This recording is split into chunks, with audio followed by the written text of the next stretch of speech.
So for those that don't know me, my name is Bhavini Makwana and I'm the Policy and Campaigns Manager leading on access and inclusion at the Thomas Pocklington Trust. I'm really proud to work at Thomas Pocklington Trust because we have over half our staff and who have lived experience of sight loss. So the campaigning, the work that we do is driven by people with sight loss. We have over 200 volunteers who work across our sight loss councils and sight loss councils. There's 25 of them and growing all across the country, and all of the work we do is led by lived experience. I have an eye condition called retinitis pigmentosa, which I was diagnosed with at the age of 17. And it's a condition that people may not know. It's a deteriorating one. So over the years, I've been gradually losing my sight, and I only see light perception now. So I'm faced by all of these challenges that we are going to be discussing today.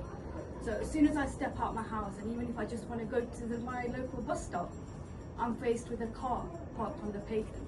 So I might have to then walk on the road because there's just not enough space for me and my guide dog to walk across. And I'm putting my life in danger because the increasing e-vehicles that we are faced with these days, I can't actually see them, but sometimes I can't hear them. I might get smacked in the face with an overgrown hedge or bush or foliage just coming at me, or I might just trip over an e-scooter or e-bike that's been left on the pavement. So already before I've got to the end of my road and to the bus stop, I had a terrible journey. That's when I've gone to the main road and I have not faced by outdoor seating, cafe furniture just left wherever, so there's not enough space for me to walk again. And then trying to get onto the bus or the train, you know, if there's enough staff that are aware of visual impairment, you know, alerting me to what bus number it is, waiting for me to sit down before it moves off. Whether the audio announcements are working or are they at the right volume? Is it going to alert me to a diversion? So already I'm having to plan and feel quite stressed before I've even got anywhere.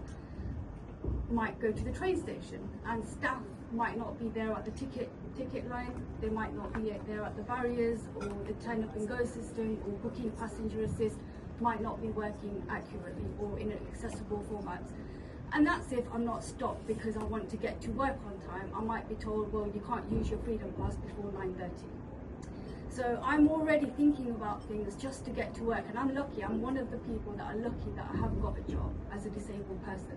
But trying to get to work on time by these journeys that I have to face, and it might not even be to work, it might be going to see friends, it might be going to the theatre, I might just want to, you know, go shopping or go to healthcare appointments. But these are the consistent barriers that blind and partially sighted people face on a daily basis.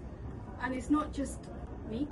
We had a listening month report done in 2022 where 65% of blind and partially sighted people said that the lack of and inconsistent audio announcements made travelling really difficult.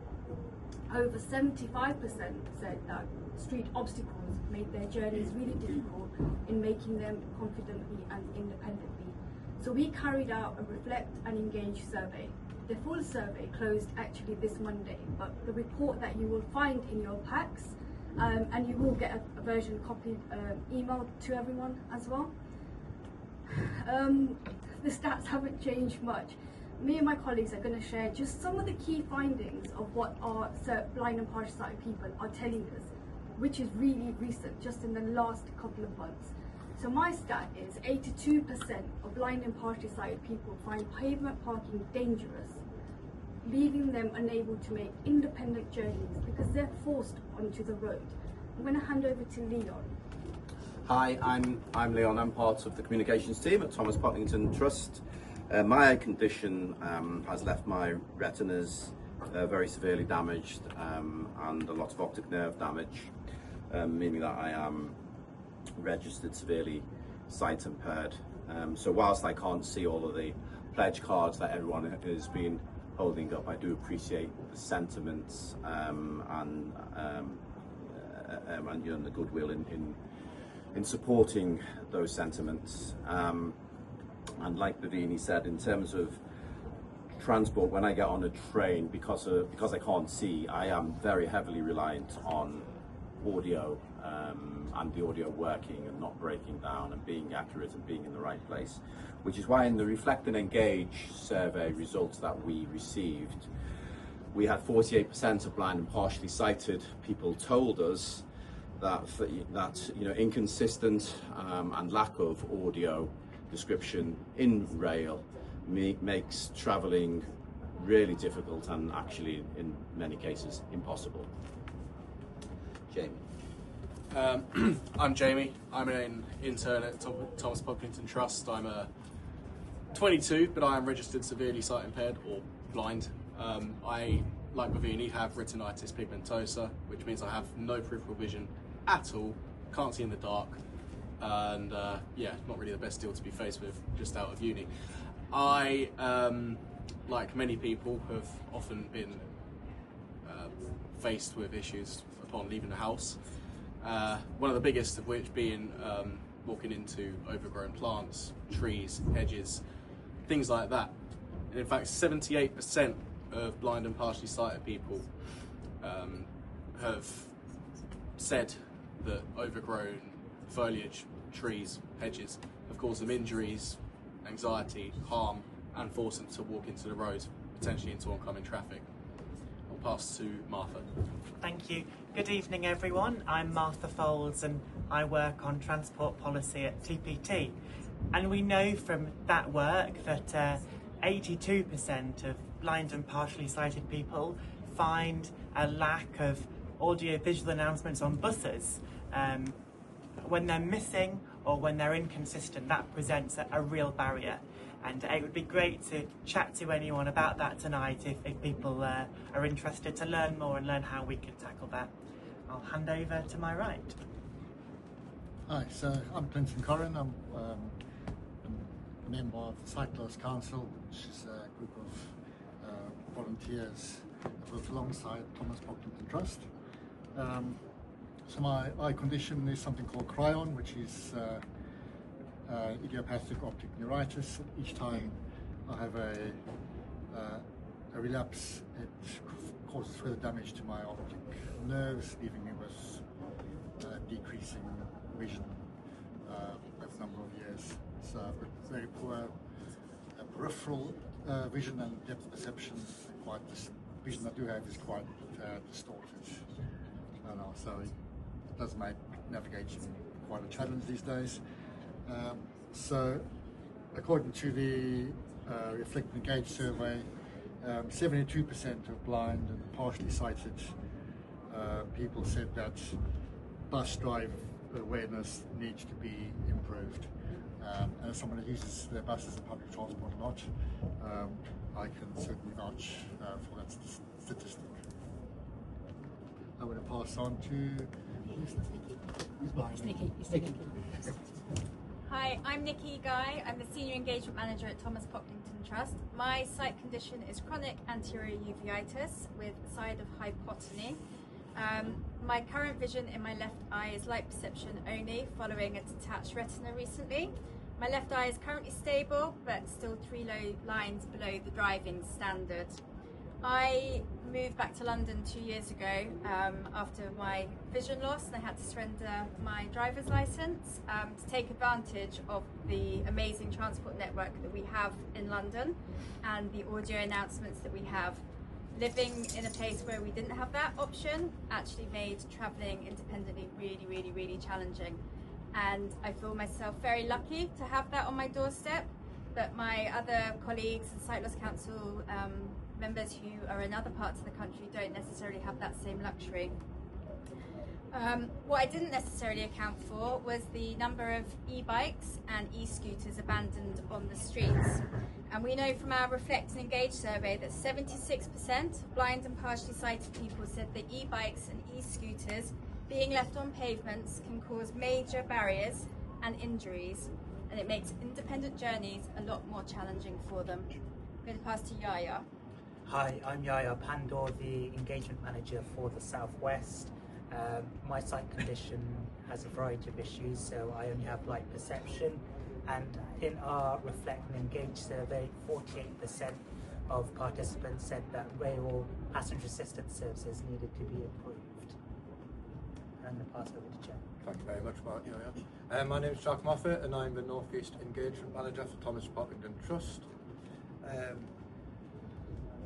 I've been working for Thomas Pocklington Trust for 2 years now, and before I was working, it was very much a problem for me, the fact that I was struggling to get from A to B due to the built environment. It's so important for us as blind and partially sighted people to be able to access things easily. If we don't get the built environment right, then how do we access everything else like transport, sport, and all of our locations and everything else that we discuss on a very frequent basis? I, for one, didn't want to access and go to many sports clubs that were going to help me through my struggles with my retinitis pigmentosa, and that was because crossings and tactile paving in my area was simply not up to scratch. So I am one of the 33% of people with sight loss who say that poor tactile paving and poor crossings impacts on their life in a negative way. Hello everybody, my name's Cathy Lowe and I'm Director of Partnerships at Thomas Pocklington Trust. My sight condition is called Stargardt's. It affects my central vision, which means that I can't see anything out, if I look straight ahead at something, can't see anything at all. I also struggle now with, it's a degenerative condition, and I struggle now with seeing things in the dark and also when it's very bright. And I've recently started using a long cane for the first time and have found one of the biggest issues to be the pavements in my local area and how my cane often gets stuck down cracks in the pavement, and it makes it really, really difficult to sort of navigate. And that's really borne out by our Reflect and Engage survey, where 75% of blind and partially sighted people found poor quality pavement in their local areas to be a real problem, and also to cause trips and falls, which is obviously a really major issue. And I'm going to hand back to Bhavini. Thank you, team. So that's just a quick flavour of the challenges blind and partially sighted people are telling us across the country that they are facing. And what TPT, through our sight loss councils, are working on is campaigning around tackling street obstacles. For example, our Cut It Back campaign, which is relaunching in August to focus on working with local authorities and showcasing what good looks like. Reporting mechanisms not being accessible, them not taking the issue seriously or not tackling the problem at all. So the campaign will highlight on that and raising awareness within the public.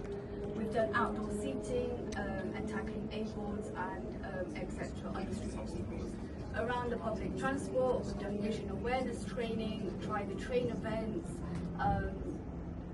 much more developed concertina cards, and we continue to keep campaigning. But we cannot do it without your support. Your support will help make sure that the society we live in is accessible and inclusive. So people like myself and my team and other vision impaired people can continue and thrive in a life that they choose, whether that is to go to work, or whether that is to go and meet friends or socialise, or whatever they choose to do. Accessible transport and the built environment is a key issue. So I urge all of you to come and talk to each of us on the work that we're doing and how it affects us and how we can support you in making sure that you can raise these concerns, lobby for us in Parliament, and if there's anything you need, we're always here on hand to give you the evidence, the stats, the information that you need. So enjoy the rest of the evening, enjoy the canapes, enjoy the drinks, do network with us, talk to our staff with vision impairment, just tap their shoulder, let them know you're talking to them, introduce yourself, as some of us won't be able to see. And also on hand we have my manager Mike Bell, Head of Public Affairs and Campaigns, who leads on our built environment work, as well as Rachel Wilkinson, Head of Engagement who leads on our public transport work. And as Cathy introduced herself, she's Director of Partnerships, but we've also got Emma, who's Director of Services, so do come and chat with us, as well as one of our trustees who's kindly supporting us today, Helen. So do please engage with us. We're here to help create a better and inclusive society, and if there's anything you need, don't hesitate. And I hope you can take our photos with our pledge station, help pledge for us, and thank you for listening.